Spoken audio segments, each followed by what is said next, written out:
बिस्मिल्लाहिर्रहमानिर्रहीम। दोस्तों, आज हम आपको चंद बहुत ही खूबसूरत किस्से बयान करते हैं।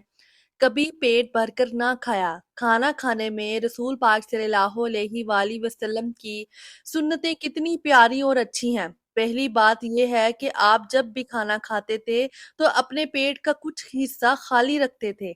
मतलब ये कि एक तो खाना इतना कम खाया कि डकार ना आए, दूसरा ये कि थोड़ी सी भूख अभी बाकी है, खाना छोड़ दें। आज साइंस की दुनिया कहती है कि एक खजूर इंसान के जिस्म में जाकर इतनी कैलोरीज कर देती है कि वो आदमी भूख की वजह से 3 दिन तक मर नहीं सकता।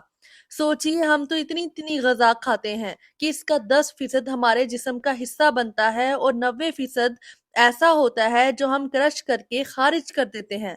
यानी हम आदत के लिहाज से पेट तो भर रहे होते हैं, मगर जिस्म इसको क्रश करके खारिज कर देता है।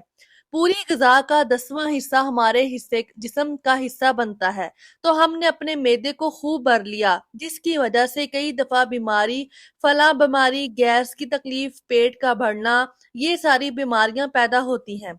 नबी करीम सल्लल्लाहु अलैहि वसल्लम जब खाते तो पहला असूल कि जितनी भूख होती थी इससे जरा कम खाते थे। दूसरी बात, एक वक्त में एक खाना खाते थे, दो खानों को मिलाकर नहीं खाते थे।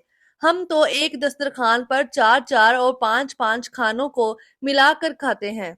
मैं कभी कभी सोचती हूँ कि जितनी मुर्गन ग़िज़ाएं हमने तैयार की हुई होती हैं, आप उनमें से थोड़ा थोड़ा लेकर एक बर्तन में डाल दें तो देखें क्या बनता है।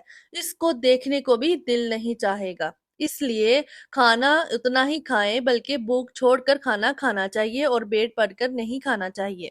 दोस्तों, वीडियो पसंद आई है तो वीडियो को लाइक करें, शेयर करें और ऐसी इस्लामिक और मालूमाती वीडियो देखने के लिए मेरे चैनल को सब्सक्राइब करें। शुक्रिया।